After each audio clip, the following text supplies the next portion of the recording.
بسم الله الرحمن الرحيم. الحمد لله واشهد ان لا اله الا الله وحده لا شريك له واشهد ان محمدا عبده ورسوله صلى الله عليه وعلى آله وصحبه وسلم تسليما كثيرا ثم اما بعد. الحمدللہ اللہ سبحانہ و تعالیٰ کے فضل و کرم اور اس کی توفیق سے یہاں مسجد السلف الصالح مانجھند میں ہماری موسم گرما کی جو کانفرنس ہے یا اس کا جو دورہ ہے اس کا انعقاد کیا گیا ہے، جو اس دفعہ سندھ کے مختلف شہروں میں ہم نے رکھا ہے، مانجھند میں، پھر حیدرآباد اور کراچی میں بھی انشاءاللہ. اور اس کانفرنس یا دورے کا موضوع ہے اسلامی آداب اور اخلاق.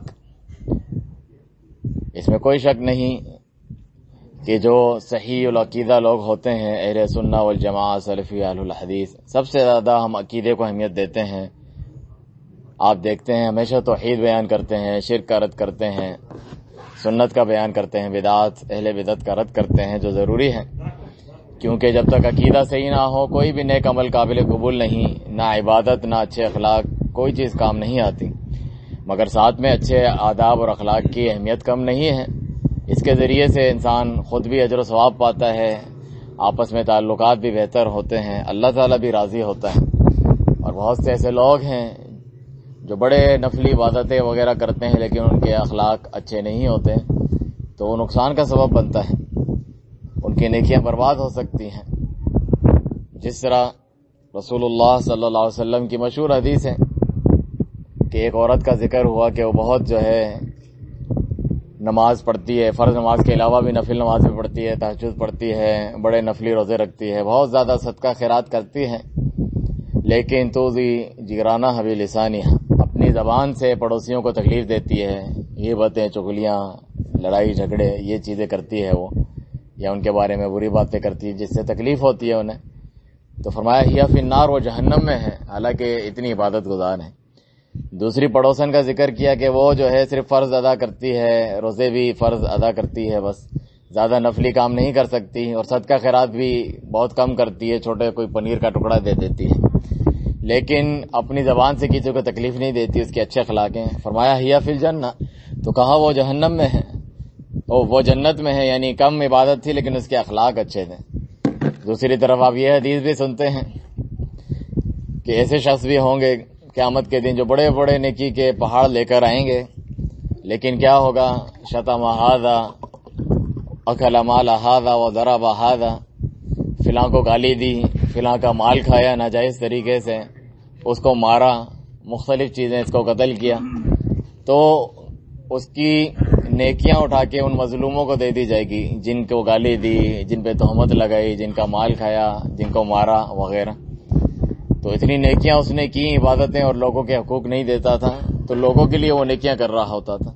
جیسا کہ غیبت کے بارے میں کہا جاتا ہے، غیبت یعنی اپنے مسلمان بھائی کا برائی کے ساتھ ذکر کرنا پیچھے، تو وہ اپنی نیکیاں خود دوسرے کو دے رہا ہوتا ہے کہ قیامت کے دن وہ میری نیکیاں لے لے گا. یہاں تک کہ بعض لوگوں کا جب حساب ختم ہو جائے گا، یعنی نیکیاں ختم ہو گئی، پھر بھی لوگ موجود ہیں کہ جن کے اوپر اس نے ظلم کیا ہے، ان کو کہاں سے دیا جائے؟ تو پھر اس کی ان لوگوں کے گناہ اٹھا کر اس کے سر پہ لاٹ دیے جائیں گے، اس کے اوپر. اور جب گناہ ہوں گے، اس کے پاس نیکیاں تو ساری چلی گئی ہیں، تو پھر اسے جہنم میں ڈال دیا جائے گا. محنت بھی کی دنیا میں، عبادت میں، اور اجر بھی نہیں ملا اور جہنم میں چلا گیا، کیونکہ اپنی زبان سے، اپنے ہاتھ سے، اپنے کردار سے لوگوں کے جان، مال، عزت کے ساتھ وہ کھیلتا تھا یا نقصان پہنچاتا تھا.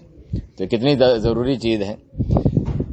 تو آداب اور اخلاق میں سے ایک عمدہ اور اہم ادب جو ہے مہمان نوازی کا ہے. یہ ایک ایسے انسانی اخلاق ہے جو اہل شرافت اور مروت لوگ جو ہوتے ہیں، چاہے وہ مسلمان نہ بھی ہوں، جاہلیت کے دور میں اور دیگر مذاہب وغیرہ میں، وہ بھی اس کو بڑی اہمیت دیتے ہیں کہ فلاں جو ہے بڑا مہمان نواز ہے.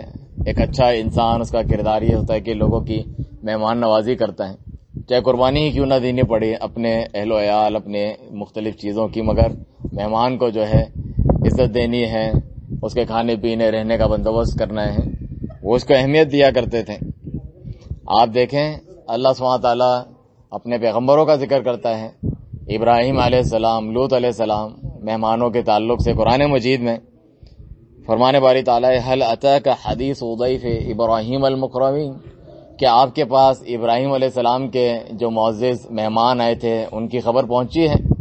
وہ فرشتے آئے تھے انسانی شکل میں، لڑکوں کی شکل میں، ایک تو ان کو بچے کی بشارت دینے آئے تھے بڑھاپے میں اسماعیل علیہ السلام کی، اور ساتھ میں لوط علیہ السلام کی جو گندی قوم تھی، جو مرد کے ساتھ بدکاری بدفعلی کرتے تھے، لواطت جسے کہا جاتا ہے، جو کہ حرام اور پرلے درجے کا حرام کام ہے، زنا سے بھی بڑھ کر کہ وہ غیر فطری ہیں، ان کے اوپر عذاب کے لیے بھی وہ آئے تھے۔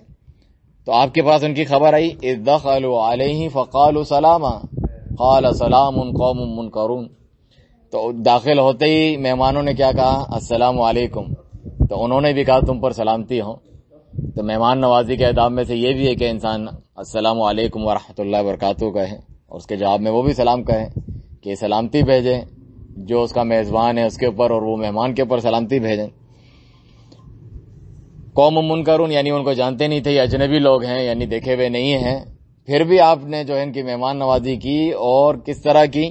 فراغ الی اہلہ فجاء بعجل سمین، اپنی اہلیہ بیوی کے پاس گئے اور جلدی سے ایک بھنا ہوا پورا بچڑا جو ہے گائے کا بچہ جو ہوتا ہے پورا، وہ پکا کر لیا ہے۔ باقی بات کلام وغیرہ کون ہو کہاں سے پوچھا بھی نہیں، اور پورا ہم تو چھوٹی سی مہمان نوازی میں جو ہے بعض لوگوں کی جان جا رہی ہوتی کہ ہم مہمان کو کیا کھلائیں، کیوں آ گیا یہ، اور مہمان نوازی تو انبیاء کرام علیہ الصلوۃ والسلام کا طریقہ ہے، اپنے ساتھیوں بھائیوں جاننے والوں کے تو اور زیادہ عزت اور اکرام کرنا چاہیے، کھلانے پلانے یا اس کے علاوہ چیزوں کا۔ تو آپ دیکھیں پورا گائے کا بچڑا جو ہے وہ بھون کر اور پکا کر ان کے لیے لے آئے، پھر دیکھا کہ وہ لوگ ہاتھ نہیں بڑھا رہے کھانے کے لیے، تو تھوڑا سا وہ ڈر گئے کہ دشمن تو نہیں ہے، مگر وہ بتایا کہ ہم فرشتے ہیں، ہمیں تو کھانے کی ضرورت نہیں ہے، آپ کو یہ بشارت اور خوشخبری دینے آئے ہیں۔ تو مہمان نوازی کا یہاں پہ بھی ذکر ہے۔ اس سے یہ بھی معلوم چلا مہمان نوازی کے آداب میں سے کہ بجائے نکال ہی گئے، آواز آ رہی ہے نا آخر تک،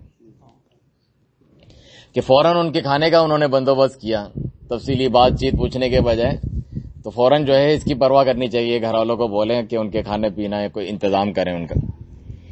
اسی طریقے سے آپ دیکھیں لوط علیہ السلام جن کی قوم کے اوپر عذاب کے لیے ان فرشتوں کو بھیجا تھا، مہمان کی صورت میں آئے تھے، تو ان کے تعلق سے کیا فرمایا؟ وَجَاءَهُ قَوْمُهُ يُهْرَعُونَ إِلَيْهِ وَمِن قَبْلُ كَانُوا يَعْمَلُونَ السَّيِّئَاتِ، ان کی قوم کے جو لوگ تھے گندے کام کرنے والے، وہ بھاگتے دوڑتے اپنے اس گندی عادت کے لیے آگے کہ یہ لڑکے ہیں ان کے ساتھ ہم غلط کام کریں گے، حالانکہ وہ فرشتے تھے، ان کو نہیں پتا تھا۔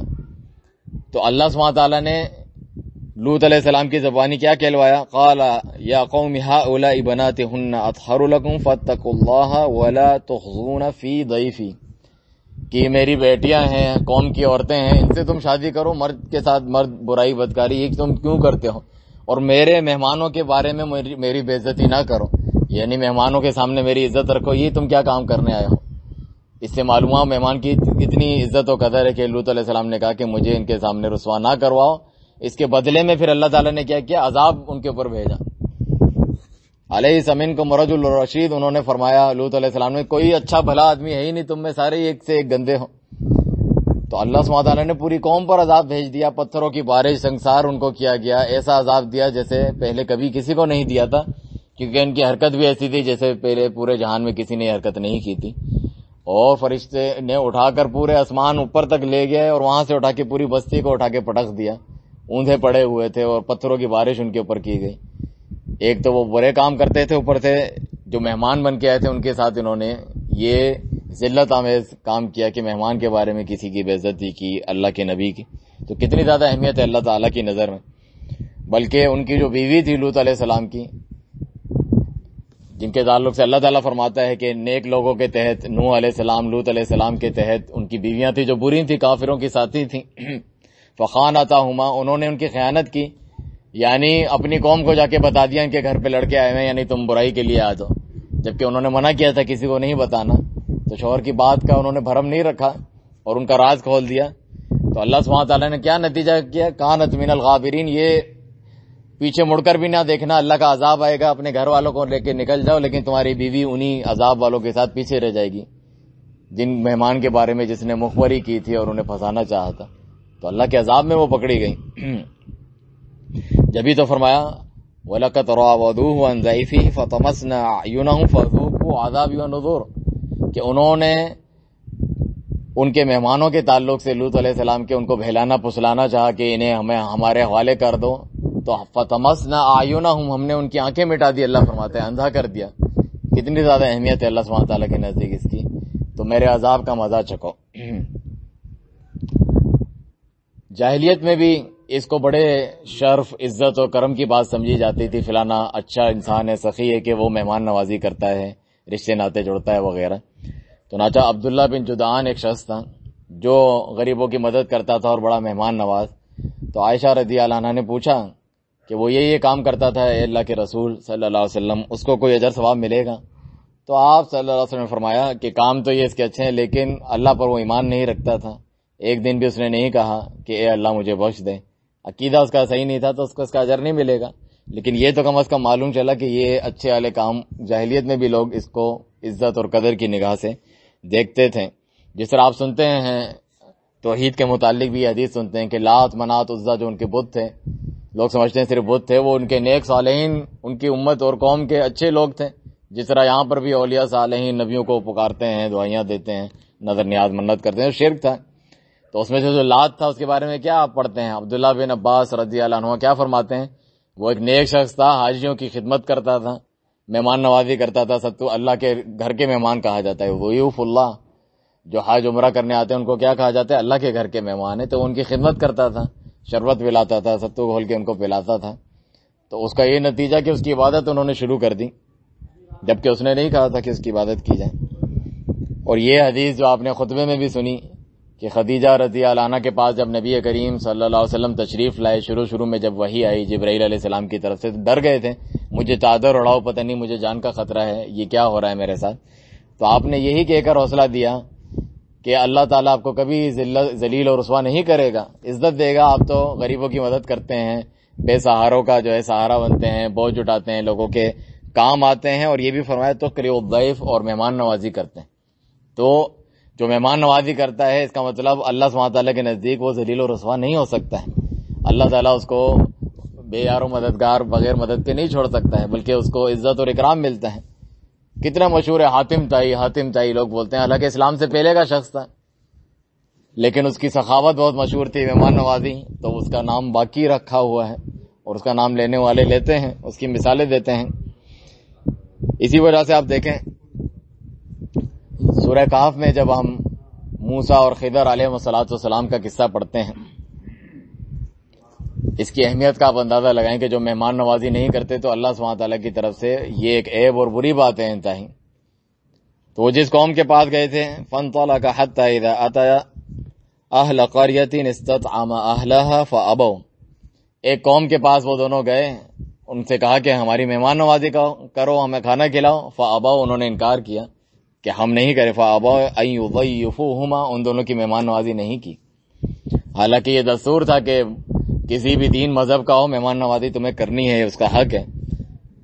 تو پھر فوجد فیہا جدارا یرید ان ینقض فاقام، انہوں نے دیکھا ایک دیوار وہاں پہ گر رہی ہے شہر میں، بستی میں، تو خضر علیہ السلام نے اس کو صحیح کر دیا۔ تو موسیٰ علیہ السلام نے اعتراض کیا، ایک تو مہمان نوازی انہوں نے نہیں کی، اتنے برے لوگ، اور ہم جو ہے ان کی دیواریں بناتے پھریں، اس کا مطلب یہ عیب والی بات تھی۔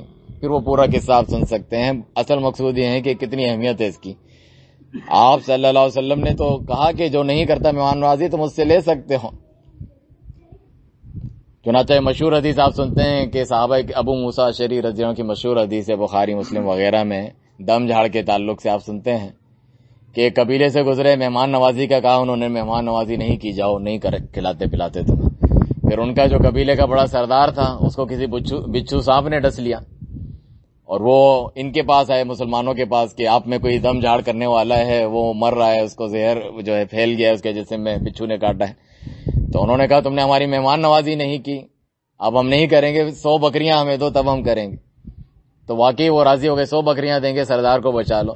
انہوں نے سورہ فاتحہ پڑھی، تو ہمیں بھی چاہیے سورہ فاتحہ پڑھ کے جو ہے اپنے اوپر پھونکے، دم کریں، اللہ کے کلام میں وہ طاقت ہے، اللہ سبحانہ تعالیٰ شفا دیتا ہے بجائے تعویذ، گنڈے، کڑے اور یہ چیزیں باندھنے کے۔ جن سے منع کیا. تو وہ پڑھی تو ان کو شفا مل گئی, اور نبی صلی اللہ علیہ وسلم نے اس کو برا نہیں کہا ٹھیک ہے جو تم نے لیا ہے, بلکہ میرا حصہ بھی اس میں سے دو. تو دیکھیں ان کو جیسا کہ سزا دی گئی کہ تم نے ہماری مہمان نوازی نہیں کی. اسی لیے بعض احادیث میں یہ بھی ہے, صحابہ نے عرض کی کہ ہم بعض بستیوں میں جاتے ہیں, جب تبعثنا فننزل بقوم فلا یقروننا, ایسی بستیوں میں بھی جاتے ہیں, ایسے گاؤں دیہات میں کہ وہ ہماری مہمان نوازی نہیں کرتے جبکہ ہم ان کو دعوت تبلیغ کے لیے گئے ہیں. فما ترى, تو آپ کیا کہتے ہیں ہم کیا کریں؟ تو آپ صلی اللہ علیہ وسلم نے اجازت دی اس بات کی, حالانکہ حدیث میں کہ کسی کی اجازت کے بغیر اس کا مال نہ کھاؤ نہ لو, آپ نے اجازت دی اپنی ضرورت کے مطابق تم ان کی چیزیں اٹھا سکتے ہو, لے بھی سکتے ہو, یہ تمہارا حق ہے. اگر وہ تمہیں دیتے ہیں کھانے پینے کو رہائش کو تو قبول کرو. فَإِن لَّمْ يَفْعَلُوا, اگر نہیں کرتے فَخُذُوا مِنْهُمْ حَقَّ الضَّيْفِ الَّذِي يَنبَغِي لَهُمْ, مہمان کا جو حق بنتا ہے وہ تم اس سے لے سکتے ہو, چھین سکتے ہو, اٹھا سکتے ہو, اس کو چوری نہیں کہا جائے گا. لیکن ایسا نہیں ہے آپ لوگ یہ کرنا شروع کر دیں. اس میں بھی ماحول معاشرے کا جو اختلاف ہوتا ہے وہ دیکھا جاتا ہے. علماء کرام نے اس میں تفصیلی بات کی ہے, کیونکہ پہلے جو زمانے تھے اس میں اس طرح نہیں تھا کہ ہوٹل ریسٹورنٹ وغیرہ شہروں میں بنے ہوں کہ انسان اگر کوئی ہے نہیں مہمان نوازی کے لیے وہاں چلے جائے, کسی ہوٹل میں چلے جائے, کمرہ لے لے کہ وہاں پر بھی وہ رہ سکتا ہے. یہاں جو کاروان گزرتے تھے ان کے لیے سرائے وغیرہ لوگ بناتے تھے, تو اس میں تو بہت ضروری اور واجب ہو جاتا ہے کہ وہ اپنا حق اس طریقے سے لے سکتا ہے. لیکن یہاں دیکھا جائے گا کہ جھگڑا نہ بڑھ جائے, انسان کے کردار پہ چور ہونے کی تہمت نہ لگ جائے. بتانا یہ ہے کہ اہمیت کتنی زیادہ ہے کہ انسان اس میں سے لے بھی سکتا ہے, یعنی اس کا اتنا زیادہ حق اللہ تعالیٰ نے رکھا ہے مہمان کا. جابر بن عبداللہ رضی اللہ عنہ فرماتے ہیں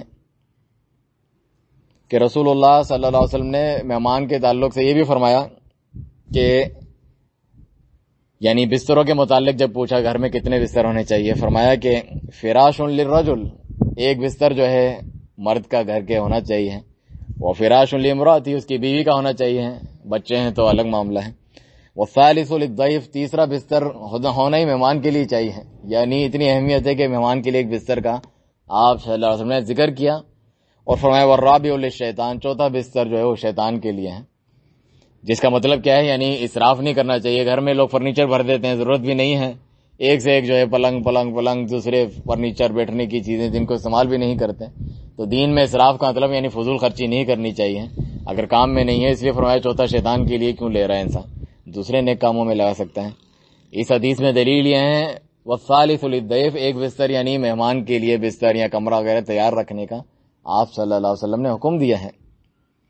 چنانچہ سیرت میں کتنے ایسے واقعات ہیں اور صحابہ کرام رضی اللہ عنہ کہ وہ کس طرح مہمان نوازی کرتے تھے. بعض تو اکیلے کھانا نہیں کھاتے تھے, مجھ سے اکیلا کھانا کھائے نہیں جا رہا, کسی کو لاؤ پکڑ کے, میں اس کے ساتھ بات چیت بھی کروں گا, کھاؤں گا, وہ میرا مہمان. اس طریقے سے وہ کھاتے تھے, کیونکہ یہ ایمان میں سے ہیں. یہ صرف دنیاوی ضرورت پوری کرنے کے لیے نہیں ہے کہ وہ مجھ سے خوش ہو جائے, ہمارے تعلقات اچھے ہو جائیں, نہیں. اللہ سبحانہ وتعالیٰ اس کو پسند کرتا ہے اور یہ آپ کے ایمان میں سے ہیں, جس طرح دوسری چیزیں اچھے اخلاق, عبادات وغیرہ وغیرہ ایمان میں سے ہیں. چنانچہ فرمایا من کان یؤمن باللہ والیوم الآخر فلیکرم ضیفہ, جو اللہ اور آخرت پر ایمان رکھتا ہے اسے چاہیے اپنے مہمان کی عزت کریں. اس کو ایمان میں سے قرار دیا. اور آپ صلی اللہ علیہ وسلم نے فرمایا کہ یہ حق میں سے ہیں. ایک صحابی جو بہت زیادہ عبادت کرتے تھے, بیوی کو بھی ٹائم نہیں دیتے تھے, مہمان کو بھی نہیں, رات کو تہجد پڑھ رہے ہیں, دن کو روزے رکھ رہے ہیں, تو ان کو کہا تھا کہ روزہ چھوڑا بھی کرو, تمہارے جسم کا حق ہے, تمہاری آنکھوں کا حق ہے سونے کا, تمہاری بیوی کا حق ہے اس کو دو. اسی طرح یہ بھی فرمایا ان لزورک علیک حقا, تجھ سے جو ملنے آتا ہے یعنی مہمان وغیرہ, اس کا بھی تیرے اوپر حق ہے, اس کو ٹائم دو, اپنی عبادت چھوڑو اور اس کو ٹائم دو, بیٹھو اس سے بات چیت کرو, کھانا کھاؤ. عام طور پر آپ صلی اللہ علیہ وسلم اس کو ناپسند کرتے تھے, رات کو بیٹھ کر جو ہے انسان عشاء کے بعد باتیں کرے, بلا وجہ بیٹھا رہے. لیکن مہمان کا اسپیشل حق قرار دیا کہ اس کے لیے رات کو دل بہلانے کے لیے تھوڑی دیر بیٹھ کے باتیں بھی کر سکتا ہے اس کے ساتھ. اتنا زیادہ اس کا خیال رکھا گیا. مہمان کب تک ہے؟ ابھی شورح حلقہ ابھی رضی اللہ عنہ سے روایت ہے کہ رسول اللہ صلی اللہ علیہ وسلم نے فرمایا جو اللہ اور آخرت پر ایمان رکھتا ہے مہمان کی عزت کرے, اور فلیکرم ضیفہ جائزتہ یوم ولیلۃ, مہمان کا جو اسپیشل اس کا پروٹوکول یعنی پرتکلف کھانا پینا اس کے لیے الگ سے اسپیشل بنانا, زیادہ اچھا مہنگا بنانا, اس کو دینا خصوصی طور پہ, وہ کتنے دن تک ہے, ایک دن اور رات اس کے لیے خصوصی طور پر آپ جو ہے کھانا بنا سکتے ہیں. پیسے خرچ کر کے زیادہ اوروں سے ہٹ کر. اس کے بعد بھی فرمایا وَالضِّيَافَةُ ثَلَاثَةُ أَيَّامٍ، اصل ضیافت جو ہوتی ہے مہمان نوازی، اس کے بعد 3 دن اور ہیں جو پورے 1 دن جو ہے پرتکلف کھانا باقاعدہ. ایک دن سے بھی جو ہے ایک وقت کے لیے لوگ جو ہے پریشان ہوتے ہیں کہ ان کو کھلانا کوئی فضول خرچی وہ سمجھتے ہیں، نعوذ باللہ من ذالک. ایک دن اور رات تو پرتکلف کھانا آپ جو ہے ان کو کھلا سکتے ہیں، یعنی بہت زیادہ اسپیشل کھانا، پیسے خرچ کر کے بنایا ہوا کھانا. اور 3 دن تو اس کی 3 دن اور رات الگ سے اس کی مہمان نوازی ہے جو آپ کے اوپر ضروری ہے. اس کے بعد بھی جو فرمایا کہ اس کے بعد جو ہو، اس کے بعد فما بعد ذلك فهو صدقۃ، اس کے بعد جو کرو گے 4تھا دن 5واں دن 1 ہفتہ، وہ آپ کی طرف، وہ بھی منع نہیں کیا، کہا وہ صدقہ ہے تمہاری طرف سے. جواب بھی دے سکتے ہو میرے پاس اب نہیں ہے تو یعنی معذرت کر سکتے ہو، لیکن اگر تم کرو گے تو صدقے کا ثواب ملے گا. کتنی بیوقوفی ہے کوئی کہے کہ صدقے کا مال جو ہے اس پہ انسان نہیں یہ خود ایک صدقہ ہے مہمان نوازی کرنا. ایک وقت تو دور کی بات، 1 2 3 دن کے بعد 4تھے دن جتنا آپ کریں گے 5ویں دن وہ سب صدقے کا آپ کو ثواب ملے گا. لیکن جو میزبان آتا ہے کسی مہمان کے پاس، اس کے لیے بھی آگے فرمایا وَلَا يَحِلُّ لَهُ أَن يُثْوِيَ عِنْدَهُ حَتَّى يُحْرِجَهُ، کسی میزبان کے لیے بھی یہ لائق نہیں ہے کہ اتنے دن اس کے پاس پڑا رہے یہاں تک کہ اسے تکلیف میں ڈال دیں، اس کو گنہگار کریں. بعض لوگ نہیں کہتے یار کیوں مجھے گنہگار کرتے ہو، یعنی حق تمہارا بنتا ہے کہ مہمان نوازی کروں لیکن پیسہ ختم ہو گیا، میں پریشان ہوں اور تم اب جا ہی نہیں رہے ہو تو مجھے خواہ میں کیوں گنہگار کرتے ہو. تو تمہیں بھی چاہیے کہ انسان جو ہے تمیز سے 1 2 3 دن رہ کے جو ہے چلا جائے، تو اس کو بھی اس کا لحاظ کرنا چاہیے. چنانچہ ایک اور حدیث میں ہے فرمایا وَلَا يَحِلُّ، اس کے لیے حلال ہی نہیں ہے، لِرَجُلٍ مُسْلِمٍ، کسی مسلمان کے لیے، أَن يُقِيمَ عِنْدَ أَخِيهِ حَتَّى يُؤْثِمَهُ، اپنے بھائی کے، مسلمان بھائی کے گھر پہ رہے مہمان بن کر یہاں تک کہ اس کو گنہگار کرنا شروع کر دیں. تو صحابہ نے کہا وَكَيْفَ يُؤْثِمُهُ، اسے گنہگار کیسے کرے گا وہ؟ تو کہا اس طرح يُقِيمَ عِنْدَهُ وَلَا شَيْءٍ لَهُ يَقْرِيهِ بِهِ، اتنی دن اس کے گھر پہ رہے کہ اس بیچارے کے پاس کوئی چیز ہی نہ بچے اس کے مہمان کھلانے پلانے کے لیے، تو اتنے دن اس کے پاس نہ رہے، اسے بھی اس کا لحاظ کرنا چاہیے. اور صحابہ کرام رضی اللہ عنہم نے ان احکامات کے اوپر کس طرح عمل کیا جن سے اللہ تعالیٰ راضی ہوا، خوش ہوا. چنانچہ مشہور واقعہ آپ سنتے ہیں صحیح بخاری میں، جس کے بارے میں اللہ تعالیٰ نے آیتیں بھی نازل کی کہ آپ صلی اللہ علیہ وسلم نے بھیجا ایک بندے کو کہ اس کی مہمان نوازی کون کرے گا. صحابی نے کہا میں کرتا ہوں. وہ اپنے گھر لے گئے، بیوی سے پوچھا کچھ کھانے کو ہے؟ تو انہوں نے کہا کچھ تھوڑا سا پڑا ہوا ہے، بچوں کے لیے ہے. تو انہوں نے کہا کہ بچوں کو بہلا پھسلا کے سلا دو بغیر کھانے کے، اور جو دیا ہے جو روشنی جلاتے ہیں کھانا لے کر آنا، اس کو بجھا دینا، ایسے صحیح کرنے کے بہانے اس کو بجھا دینا تاکہ وہ لوگ سمجھیں کہ ہم لوگ بھی کھا رہے ہیں، حالانکہ وہ نہیں کھا رہے. ان کے ساتھ باتیں بھی کرتے رہیں گے، ورنہ وہ دیکھیں گے میزبان نہیں کھا رہے تو وہ پھر نہیں کھائیں گے، وہ کہیں گے آپ ہمیں کھلا رہے ہیں خود نہیں کھا رہے، تو خود خالی پیٹ ہی رہیں گے. لیکن اللہ کے رسول صلی اللہ علیہ وسلم نے مہمان بھیجے ہیں، وہ تو گھر میں جو ہے برکت، خیر و برکت کی بات ہے، ہم ان کو اس طرح نہیں بھیج سکتے. اتنی بڑی وہ قربانی دینے کو تیار ہے. اور بیویاں جو ہیں وہ تو لڑنے آ جائیں، یعنی شوہر اور بیوی، صحابہ اور صحابیہ دونوں ہی ایسے تھے کہ دونوں اس قربانی کے لیے تیار تھے. تو انہوں نے بتایا کہ بچوں کو سلا دیا ہے، کھانا لگا دیا ہے، اور پھر وہ جب کھانا شروع کیا تو انہوں نے وہ بتی جو ہوتی ہے، جو لائٹ ہوتی ہے دیا، اس کو صحیح کرنے کے بہانے انہوں نے بجھا دیا. پھر وہ اندھیرے میں کھاتے رہے، منہ چلاتے رہے، وہ سمجھتے رہے کہ یہ لوگ بھی کھا رہے ہیں، اور اسی طرح رات گزار دی. تو آپ صلی اللہ علیہ وسلم کو اللہ تعالیٰ نے وحی کی اور فرمایا کہ اللہ سبحانہ تعالیٰ ان کے اوپر خوش ہوا، ان کے اس کام پر. اللہ سبحانہ تعالیٰ مسکرایا باقاعدہ اس کے اوپر، یعنی اللہ سبحانہ تعالیٰ کی جو صفت ہے ضحک اللہ اللیل او عجب من فعالکما، اللہ سبحانہ تعالیٰ ہنسا.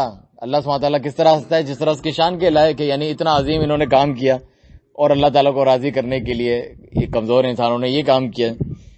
اور اس کے بارے میں اللہ تعالیٰ نے آیت نازل کی جو انصار صحابہ ہیں کہ یؤثرون علی انفسہم ولو کان بہم خصاصہ، یہ اپنے اوپر دوسروں کو فوقیت دیتے ہیں، چاہے خود بہت زیادہ ضرورت ہو پھر بھی دوسروں کو کھلانے کی پرواہ کرتے ہیں، مہاجرین کو، غریبوں کو، چاہے خود بھوکا پیٹ ہی کیوں نہ سونا پڑے. تو اللہ تعالیٰ ان سے خوش ہوا، ان سے راضی ہوا. تو کتنی عظیم مثال ہے مہمان نوازی کی، جس کے بارے میں اللہ تعالیٰ نے سورۃ الحشر میں آیات نازل کی. جنت میں داخلے کا سبب اس کو قرار دیا. چنانچہ فرمایا ایھا الناس، آپ صلی اللہ علیہ وسلم کا فرمان، اے لوگو افشوا السلام، عبداللہ بن سلام رضی اللہ عنہ جو یہودی تھے، پہلے مسلمان صحابی بنے، عظیم صحابی ہیں، انہوں نے پہلے ہی جملہ اسلام لانے سے پہلے بھی جب دیکھا رسول اللہ صلی اللہ علیہ وسلم محفل میں بیٹھے ہیں لوگوں کی مجلس میں، اور ان کو یہ حدیث بتا رہے ہیں کہ ایھا الناس افشوا السلام، اے لوگوں سلام پھیلاؤ، السلام علیکم السلام علیکم ہر طرف، واطعموا الطعام اور کھانا کھلایا کرو، مہمان نوازی کیا کرو، وصلوا الارحام اور رشتے ناطے جوڑا کرو، توڑا نہ کرو، وصلوا باللیل والناس نیام، جب لوگ سو رہے ہوتے ہیں رات کو اٹھ کے تہجد پڑھو، تو کیا ہوگا نتیجہ؟ تدخلوا الجنۃ بسلام، سلامتی کے ساتھ جنت میں داخل ہو جاؤ گے۔ تو یہ جنت میں داخلے کا سبب ہے یہ عظیم کام۔ مہمان نوازی کے کچھ آداب یہ آپ نے سنے کہ جا کر سلام کریں، اپنی نظروں کی حفاظت کرے، گھر میں تانگ جھانک نہ کرے، انسان گیٹ کے ایک سائڈ پہ ہو کر جو ہے اجازت طلب کرے اندر آنے کی، اور جو ہے اچھے طریقے سے، اچھی شکل کے ساتھ، خندہ پیشانی کے ساتھ، اچھے مزاج کے ساتھ اس سے ملے، خیر خیریت پوچھیں، اور اگر کوئی شخص جو ہے بن بلائے آ جائے تو اجازت طلب کرے، یہ بھی آداب میں سے ہیں۔ کسی نے مجھے دعوت دی ہے، مہمان ہوں، تو میرے ساتھ ایک اور بھی کوئی ساتھی ہے، اس کو بھی میں اٹھا کے لے آیا، صحیح ہے، تو مجھے اس سے پوچھنا چاہیے کہ فلاں بھی میرے ساتھ آ رہا ہے، کیا میں اس کو لے آؤں؟ ایسا نہیں کہ بن بلائے تم اس کو لے جاؤ اور اس کے لیے تکلیف کا سبب بنے۔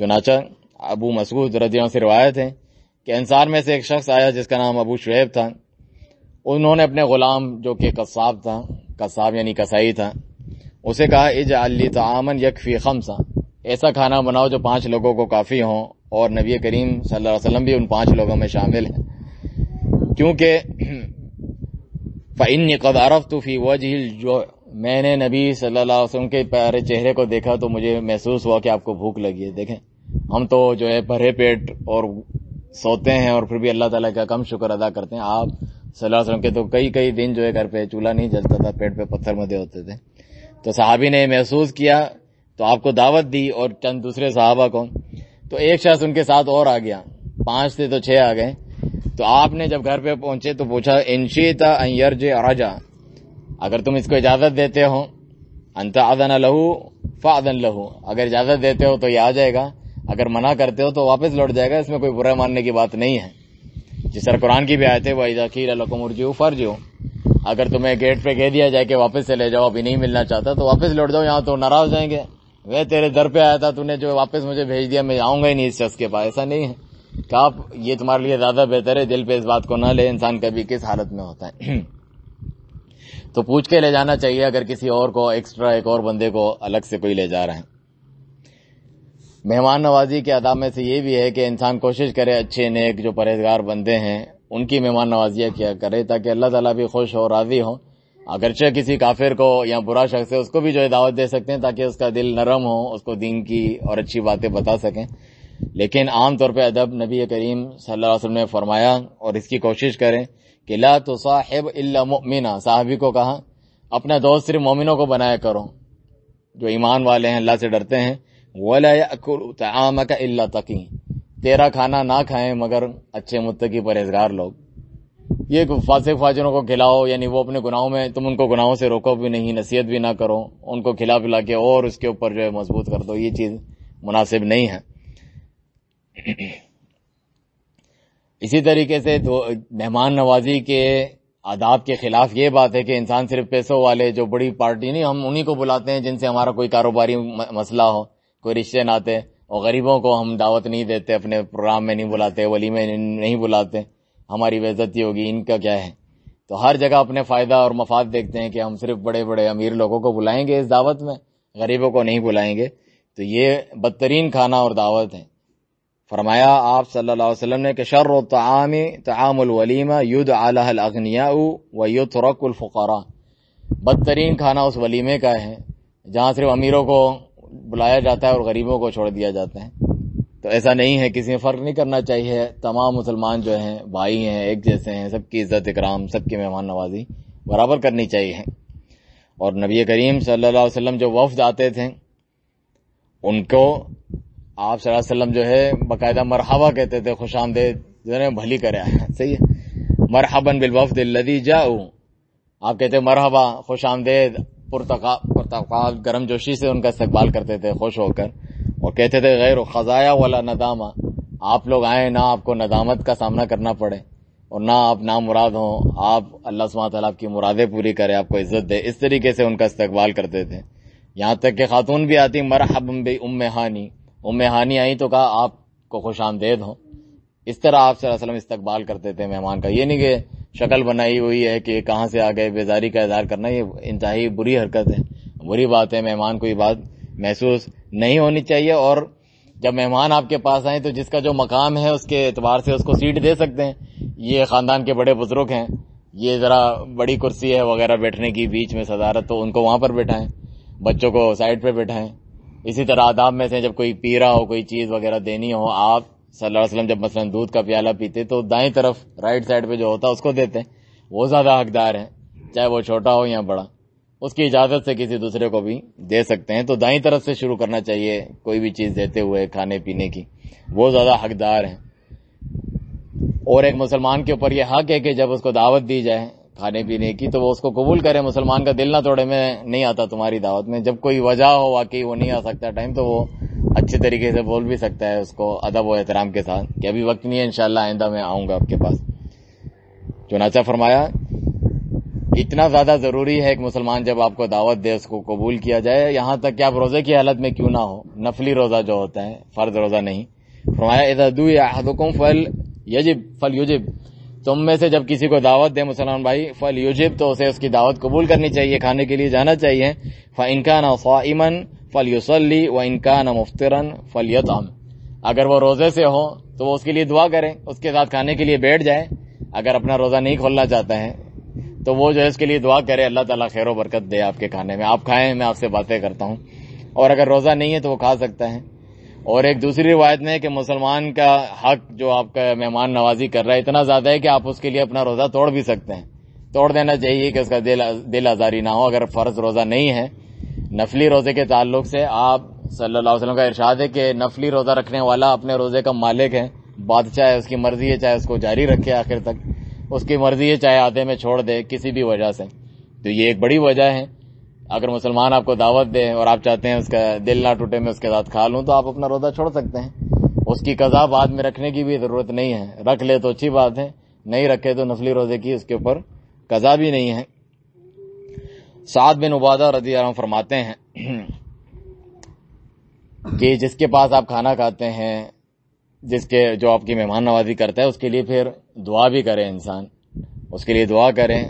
تو رسول اللہ صلی اللہ علیہ وسلم نے یہ دعا سکھائی، افطر عندکم الصائمون، تمہارے پاس افطاری کی روزے داروں نے، واکل طعامکم الابرار، نیک لوگوں نے تمہارا کھانا کھایا. اس سے بھی معلوم ہوا کہ کوشش کرنی چاہیے کہ جو نیک اچھے لوگ ہیں ان کو کھلائے انسان. وصلت علیکم الملائکہ، اور فرشتوں نے تمہارے اوپر درود بھیجا، تمہارے لیے دعائیں کی. اور دوسری دعا یہ ہے، اللہم بارک لہم فیما رزقتہم واغفر لہم وارحمہم. عبداللہ بن بصر رضی اللہ عنہ سے روایت ہے کہ آپ صلی اللہ علیہ وسلم نے جب ان کے پاس کھانا کھایا تو یہ دعا کی، اللہم، اے اللہ، بارک لہم فیما رزقتہم، جو رزق تو نے انہیں عطا کیا ہے اس میں اور مزید برکت دیں.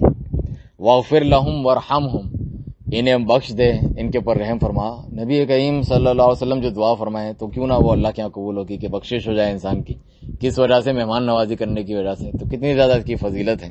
تو ہمیں بھی یہ دعا یاد رکھنی چاہیے اور کرنی چاہیے جو ہماری مہمان نوازی کریں. ایک اور روایت میں ہے مقداد بن الاسود رضی اللہ عنہ سے، ایک طویل حدیث ہے جس میں دودھ وغیرہ پلایا ان کو. تو اس میں کیا فرمایا، اللہم اطعم من اطعمنی واسقی من اسقانی، اے اللہ اسے کھلا جس نے مجھے کھلایا، اسے پلا جس نے مجھے پلایا. اس میں اس میزبان کے لیے بھی دعا ہے، اور اگر ان کا کوئی نوکر چاکر کام کرنے والا ہے، کھانا پینا پہنچانے والا ہے، اس کے لیے بھی دعا ہے کہ اس نے مجھے پلایا، گلاس میں ڈال کے دیا، اللہ تعالیٰ اس کو بھی پلائے.